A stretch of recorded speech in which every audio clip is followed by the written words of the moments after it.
Mark Hill from Greenleafs. Now, what of the result for the Green Party?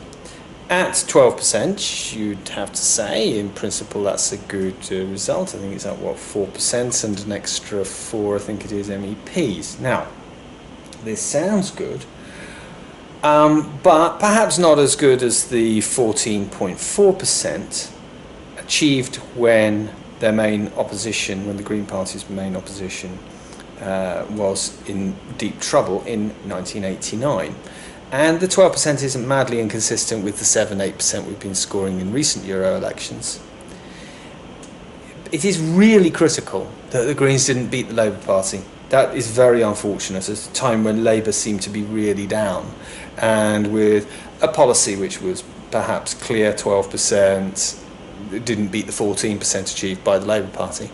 And the Labour Party will, of course, received the support of quite a lot of old, long-standing Labour supporters who are against the EU. Now, I think there is a deeper problem with the Green Party's results. The Euro election is an odd election. Its turnout is, 38, I think it was, percent, which is it's only barely over half of the typical general election, or indeed the referendum of 2016.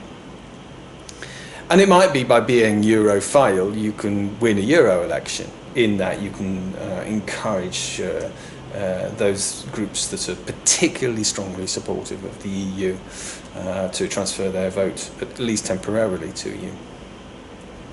The problem is it then puts the Green Party in contention, in success, in middle-class areas, academic areas, places where there are relatively tight numbers of people who are very focused on these particular issues. It doesn't necessarily go into the areas where perhaps turnout is lower, where the issues are more bread and butter.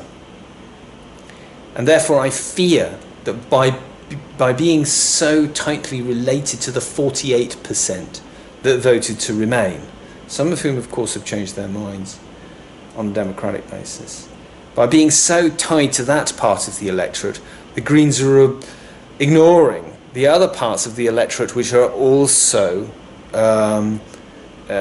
will listen to a Green message, particularly more radical parts of the countryside, market towns, those places where there are alternative lifestylers outside urban areas. I fear that the Green Party has become a bit too metropolitan.